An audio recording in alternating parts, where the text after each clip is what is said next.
Welcome to the Cheating Wife Stories channel. You have always been in second place. That's what she told me on our first date, of all things.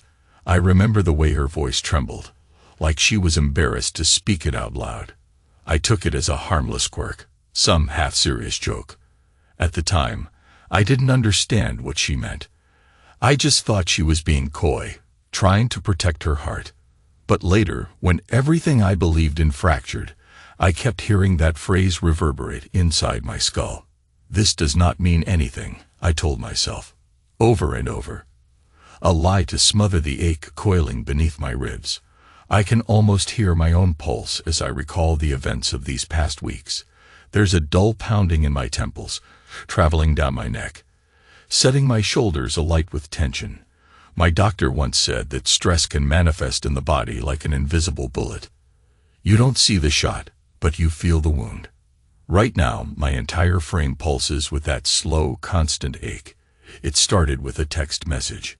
One that was not meant for me. I was in my study, a cramped room with walls painted a faint blue. The glow from my laptop and the overhead light cast these dull, lifeless shadows across the desk. I'd been reviewing some financial reports. Outside, the late evening had settled in with that thick, grayish hue that hovers before full darkness. My phone buzzed, just once.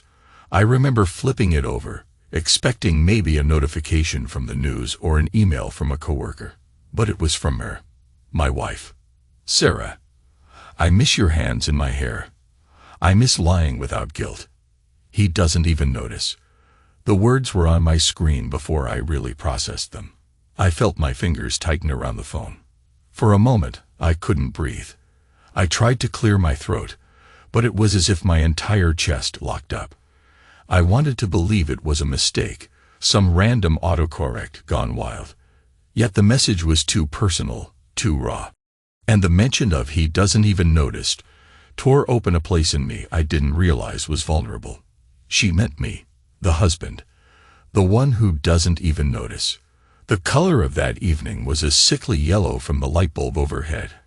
I remember looking at the lamp on my desk, wishing it would flicker or burn out. Anything to break that moment.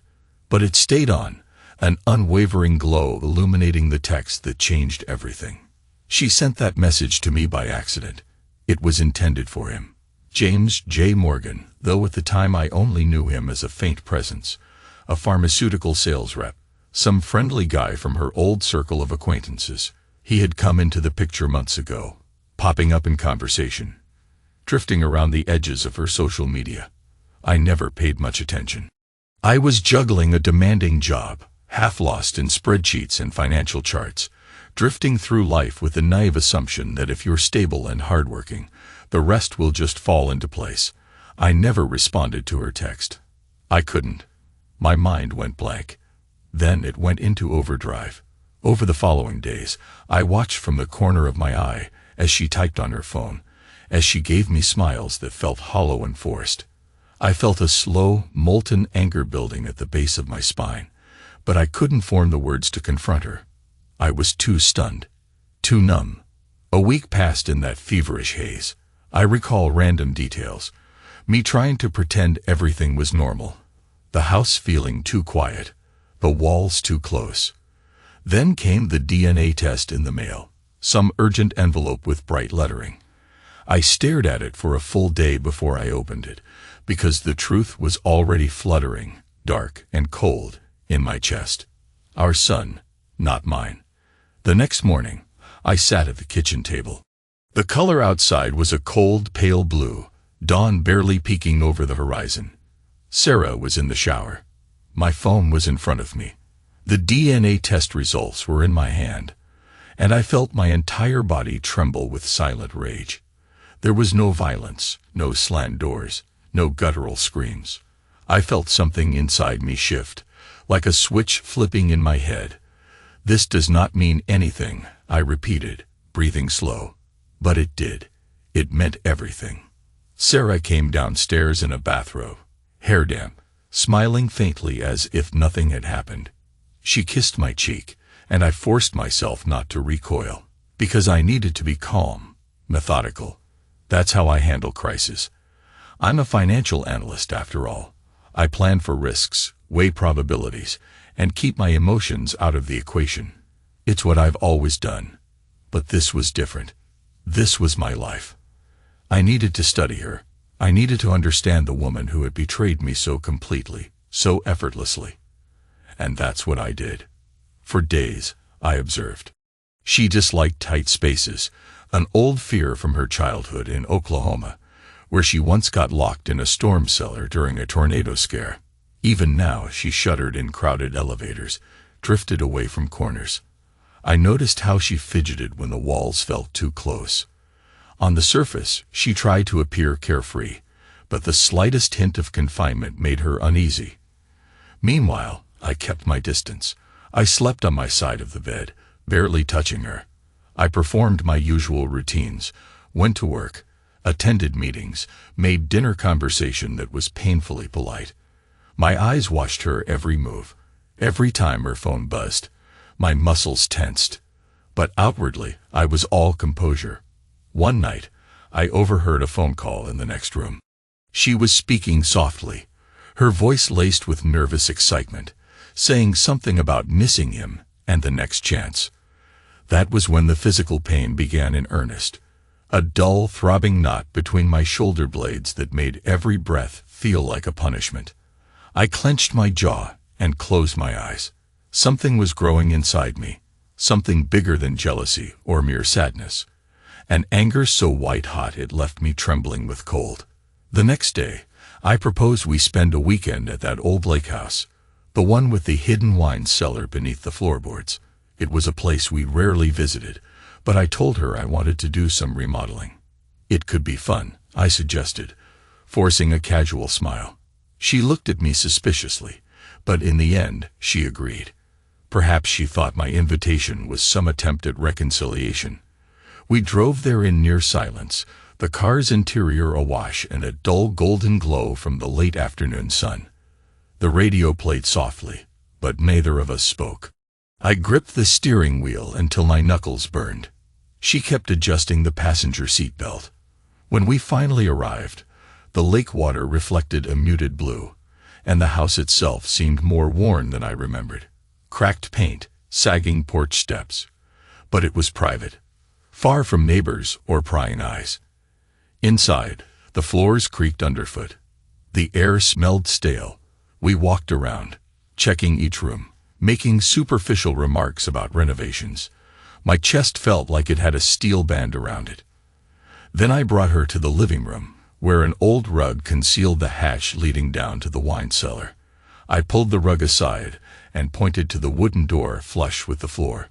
"I've been thinking of converting this," I said, trying to keep my voice even. "Maybe turning it into extra storage or a small reading nook. Could you take a look inside? Let me know what you think." She blinked, a faint unease in her eyes. "You want me to crawl down there?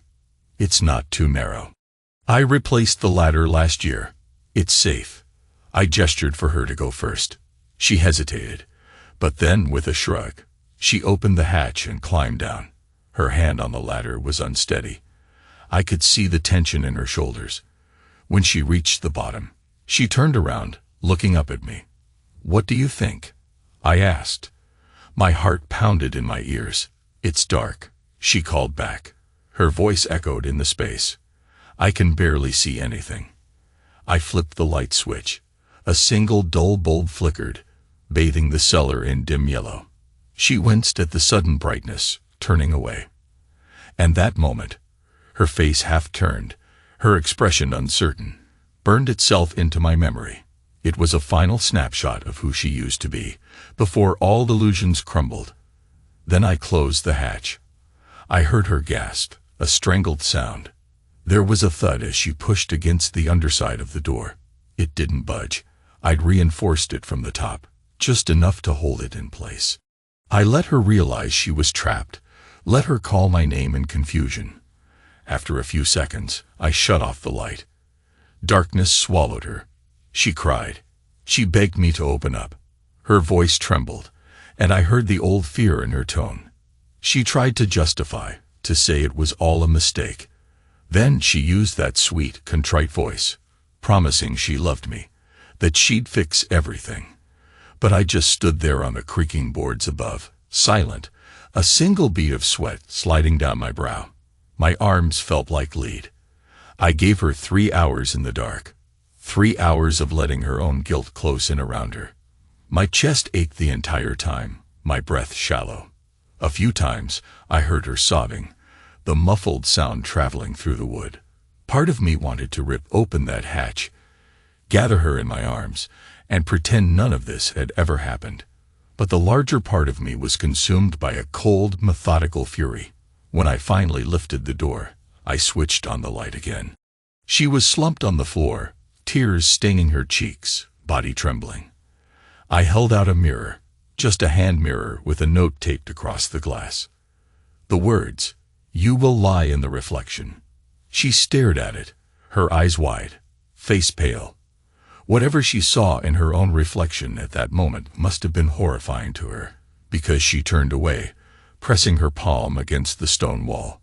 After that, we barely spoke. She followed me around the old house like a ghost, eyes darting from corner to corner. The tension in my neck grew so heavy it felt like I was wearing an iron collar. Over dinner, we picked at our food in silence. My stomach churned, but I forced it down. At night, we lay in the same bed, backs turned, the darkness filled with the ambient hum of the lake's water against the shore. I didn't touch her. Days passed.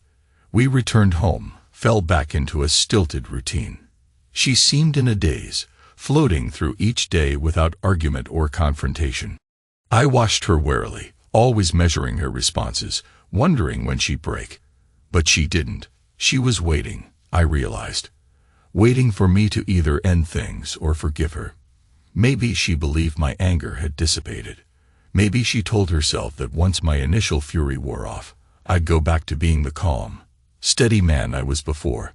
She didn't know that something in me had snapped irreparably. I'd told her nothing about the DNA test. Didn't mention the text message or the phone calls. I wanted to see if she'd confess on her own, if she'd show some shred of honesty. But she never did. I started wearing a careful mask, speaking softly, letting my voice convey a fragile peace. And she, wanting so desperately to be forgiven, tried to slip back into normalcy. Tentative smiles at me across the dinner table, attempts at small talk. Then tonight, she stepped closer in the kitchen, the overhead fluorescent buzzing with a thin, pale glow. I watched the shadows under her eyes. I noticed how she hesitated before she spoke, as if rehearsing the lines in her head. She placed a gentle hand on my chest, and though I recoiled inside, I allowed her to touch me. Her eyes glistened, brimming with that practiced sincerity. "You're the only man I've ever loved," she said, voice barely a whisper. I felt something break behind my rib cage. The pain radiated down my arms, a tangible reminder of everything she'd done. My breath came ragged. Her eyes flickered with concern. Maybe she sensed the tension in my body. But her words, those final, perfect, devastating words, were one lie too many. She had no idea how close to the edge I was. I placed my hand gently over hers and guided her away from my chest. Then I spoke, voice low and tight, as if every syllable cost me a piece of my soul. "Another lie," I said, and my tone cut through the silence like a blade. "You still think I'm not aware?" She opened her mouth, but no sound came out. Her eyes went wide, fear sparking in them. I grabbed my coat. "We're going out. Get in the car." She trembled. "Marcus." "Do it," I interrupted, and the force of my voice made her flinch. For the first time, I could see genuine panic on her face. That's how I knew she finally understood. I was not the same man she'd taken for granted. She slipped on a pair of shoes, still dressed in her plain house clothes, sweats, and an old blouse. I led her outside. The sky was a bruised navy, stars lost to the city's haze. Everything about the suburban streets seemed so ordinary. The neat rows of houses, the glow of streetlights, and yet I felt like I was stepping into a battlefield. We drove in silence for a while. My chest felt like it was caught in a vice. My knuckles whitened on the steering wheel. She kept twisting her hands in her lap, glancing at me, then the road, then out the window. I could tell she wanted to speak, but didn't dare. Eventually, we pulled into a half-lit parking lot behind a long strip of deserted office buildings. The overhead lamps were that dull yellow that casts everything in a sickly glow. I shifted into park and sat there, staring ahead at the empty asphalt. Sarah's breathing was shallow. "What are we doing here?" She finally whispered. "We're waiting," I said. "For what?" Her voice cracked. "We're waiting for the truth to matter." She didn't respond. Perhaps she sensed there was no good answer to that. For a few minutes we sat in silence, the car engine ticking softly as it cooled. My body ached from tension, my back, my shoulders, the muscles along my sides. It was an excruciating kind of numbness, if that makes sense. You feel everything so intensely you almost go numb from overload. I closed my eyes, letting images flood my mind. Her text, the DNA test results, the phone calls, and then a memory. I'd once found a single blonde hair on the collar of her coat. She insisted it was from one of her clients, someone she'd visited for an interior design consult. I believed her, or told myself I did. All those small invisible signs forming a mosaic of deceit. Suddenly, headlights swept across our windshield. Another car pulled into the lot. A sleek black sit-in. It parked a few spaces away. Through the windshield glare, I saw him, Jay, stepping out, scanning the area. My stomach clenched, the physical pain intensifying at the base of my spine. Sarah let out a small gasp, pressing her hand to her mouth. She turned to me, her eyes pleading, as if begging me to see she had no part in this meeting. But I'd been the one who texted him from her phone that morning, suggesting they meet here tonight for a private talk. Her phone that she left unattended on the counter, trusting that I wouldn't dare breach her privacy. Funny how easy it was. I got out of the car and beckoned him over. He glanced at Sarah in the passenger seat, obviously confused, but he approached with forced confidence. He was about my age, maybe a few years younger, wearing a casual jacket and jeans.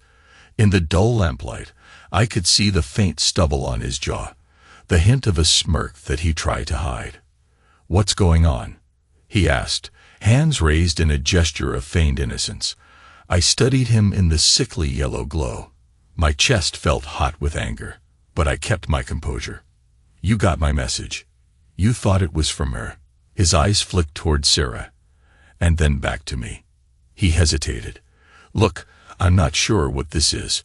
"Shut up," I said quietly, letting each syllable land. "I want you to see something." His brow furrowed.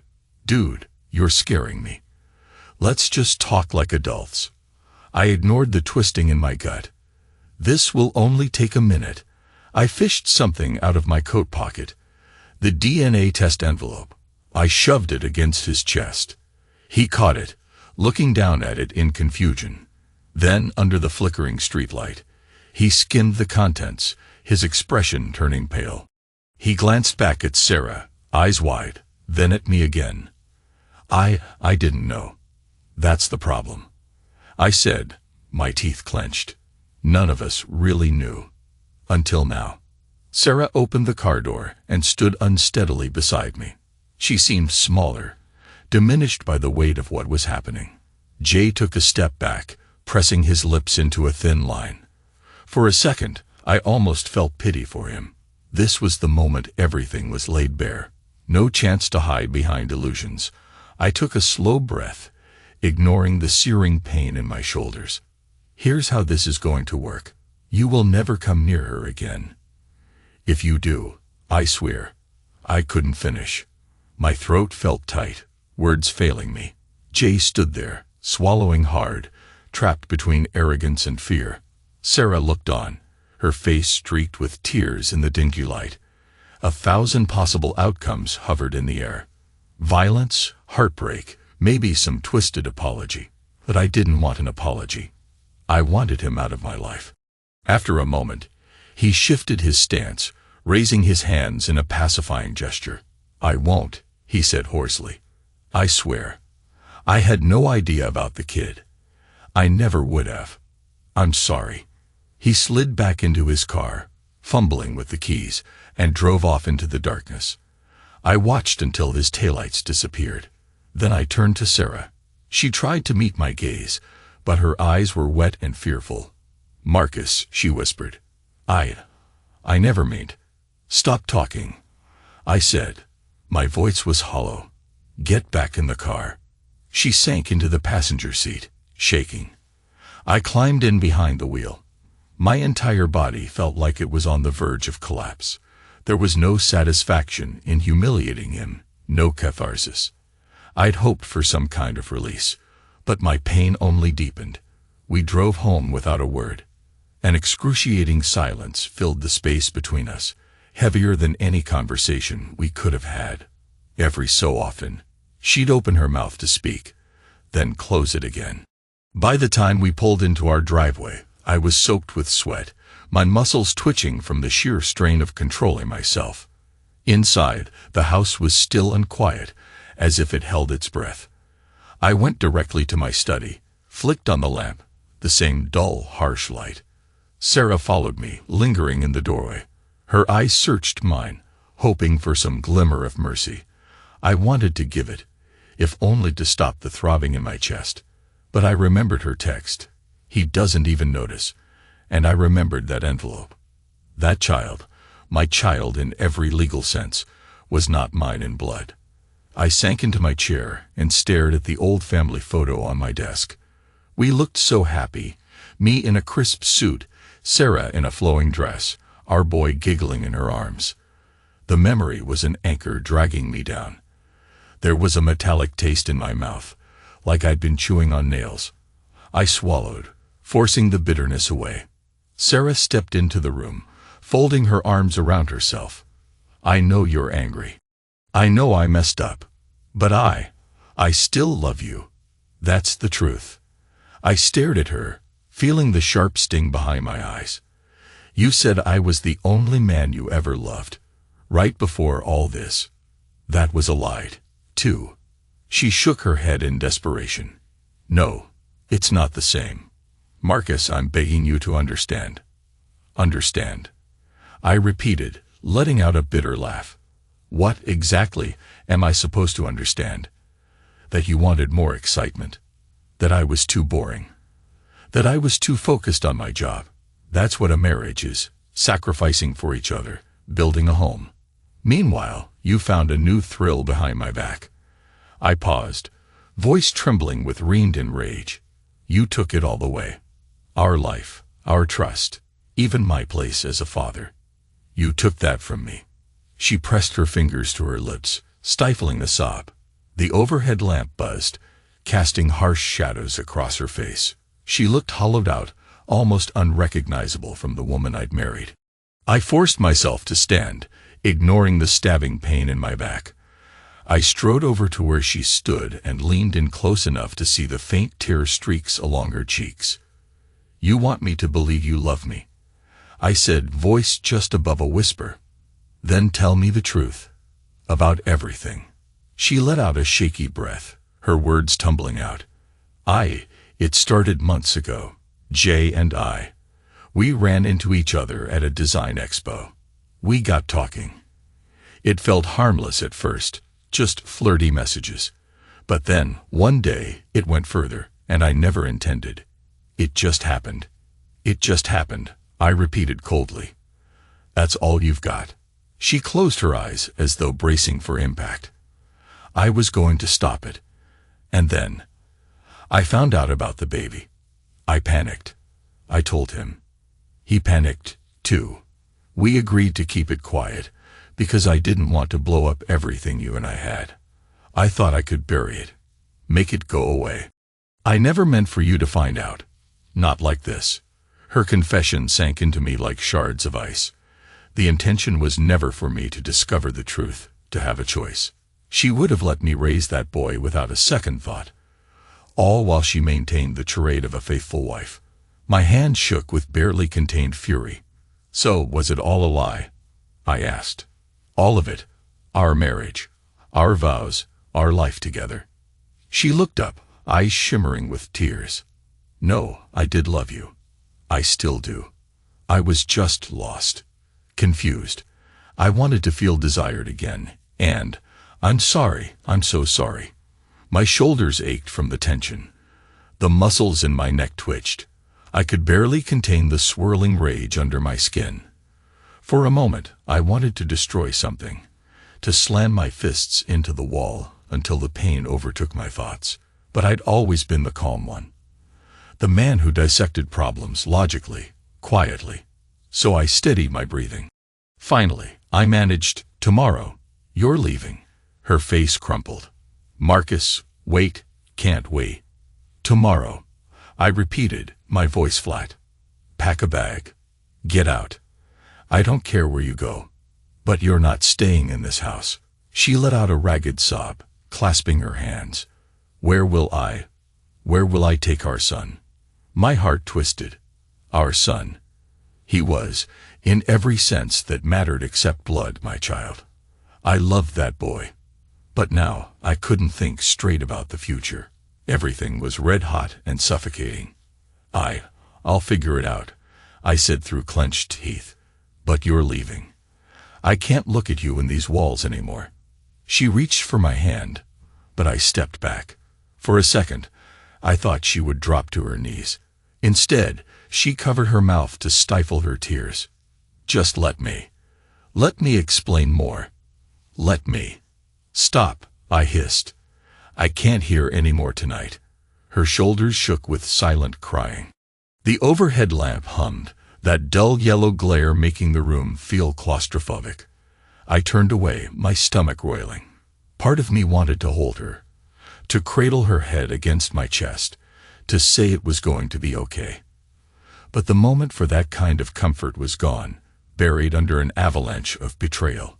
I stormed out of the room, down the hall, to the spare bedroom. She didn't follow. I collapsed onto the bed, breath ragged, heart hammering a wild tempo in my chest. The pain in my back flared again, a reminder that I was physically unraveling. Time does not heal, I thought. It only erases, slowly eating away at the sharp edges until all you have left is a dull ache. I didn't sleep. The night stretched on endlessly, the house quiet except for the old pipes groaning.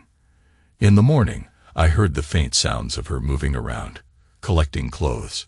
I waited until she was gone before I ventured out.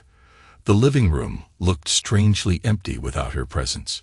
I stood near the window, the blue morning light filtering through the curtains, washing everything in a pallid hue. A few hours later, I found myself at my desk again, staring at the photograph of us. My mind drifted to the day we took that picture. How she clung to my arm, how bright her smile was. For so long, I'd accepted my role as caretaker, supporter, the quiet presence in her life. I wondered if that's what she meant all those years ago, about me always being in second place. Perhaps she was always chasing something else. Some passion, some excitement, never truly seeing me. The phone buzzed. A text from her.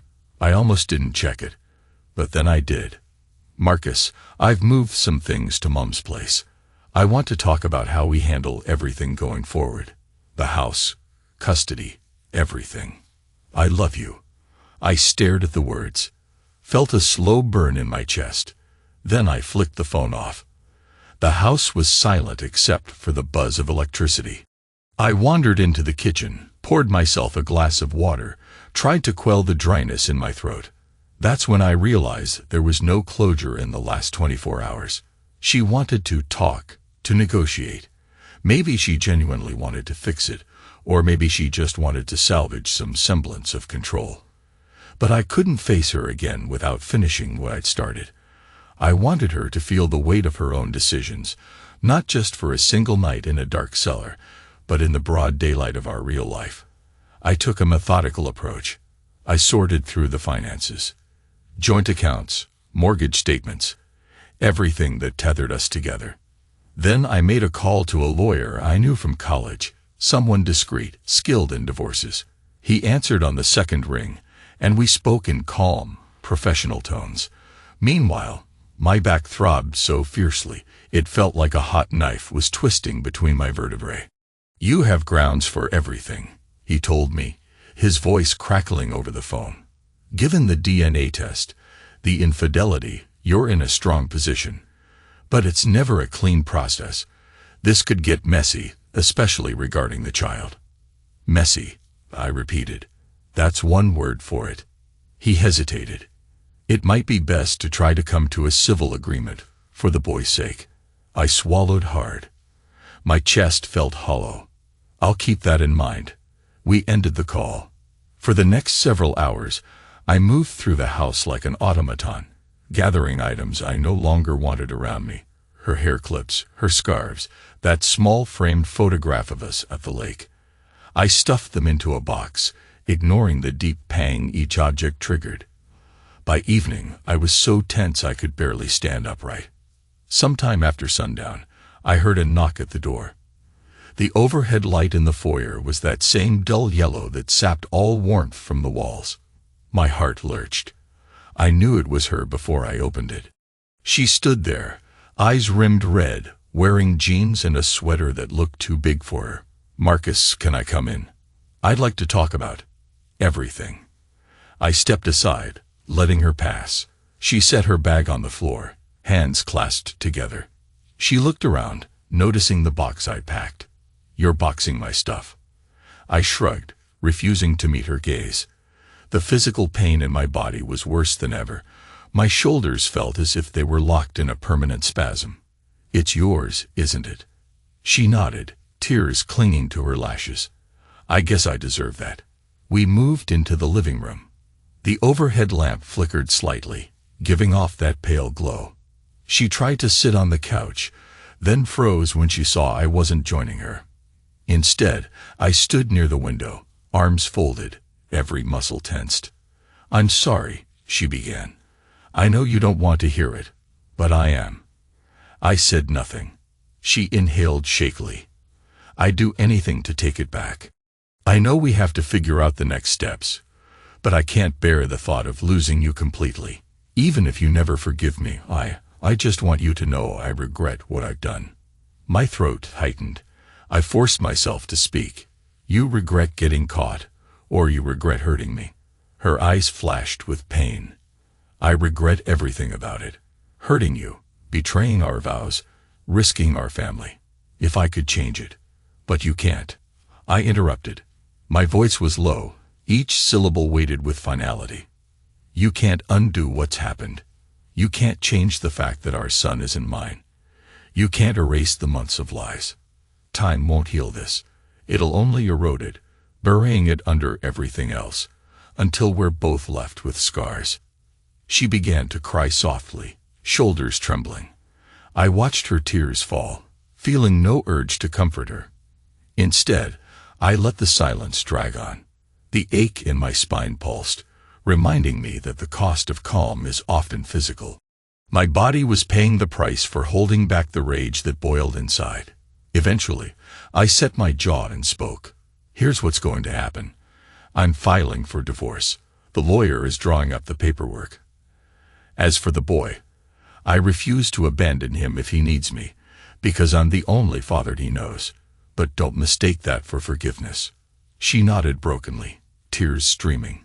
"Marcus, I'd enough," I said.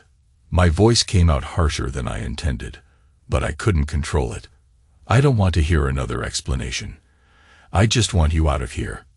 I can't stand breathing the same air." She sniffled, wiping her cheeks with the back of her hand.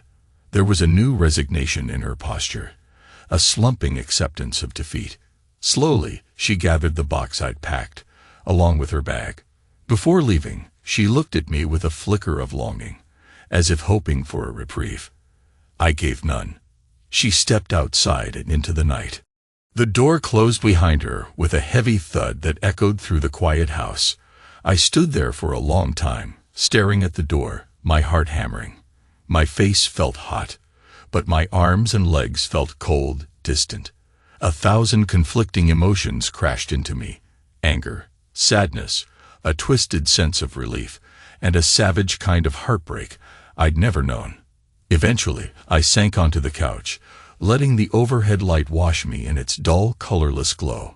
My entire body was shaking, and the pain in my back felt like it had settled into my bones. I tried to focus on breathing, in and out, in and out. On the wall, the shadow of the lamp flickered, blue edges fading into darkness. Time does not heal, it erases. That thought circled in my mind like a chant. I wondered if, months from now, I'd be able to open my eyes in the morning without feeling this weight on my chest, or if I'd spend years tortured by the memory of her smile, the shape of her lips forming words I once trusted. The phone buzzed. Maybe her again, or maybe a friend who somehow heard. I ignored it. I'd speak to my lawyer, yes. I'd handle the paperwork, the custody. I'd face the harsh reality of telling my son the truth one day, in careful, measured words, if it came to that. But for now, I needed to let the emptiness settle. I needed to feel the weight of this betrayal in every aching muscle until it burned itself out. I stood, flicked off the light, and walked down the hallway, each step sending a jolt of pain through my back. In the darkness, I heard the throb of my pulse in my ears. It was as though every heartbeat was a hammer blow. I reached the spare bedroom, where I'd slept last night, and paused in the doorway. In that quiet, I remembered the night I locked her in the wine cellar, the way she begged and pleaded, the raw terror in her voice, and how, for a fleeting moment, I felt powerful, in control. Now I felt nothing but drained, because revenge, it turns out, offers no true relief. It only sets fire to everything around you, leaving ash and ruin in its wake. I forced a slow exhale, letting the darkness wrap around me. My mind replayed that final lie she told me before I decided to speak. "You're the only man I've ever loved." A statement so false, so casually cruel. And I realized, in that moment, it was my turn to speak the last word, to decide the final note in our story. But the words wouldn't come. There was only pain. My entire life in pieces around me. Slowly, I stepped into the bedroom and closed the door behind me, letting the silence swallow me whole. Tomorrow, I would begin the process of erasing her from my life. The legal battles, the endless negotiations.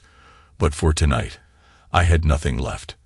I breathed in the stale air, felt the weight of exhaustion drag me down, and let my eyes close. The final vow I made to myself before sleep found me was that I would not let her illusions define me anymore. There was no place for them in my future. And in the absolute quiet of that dark room, I almost believed it could be so. All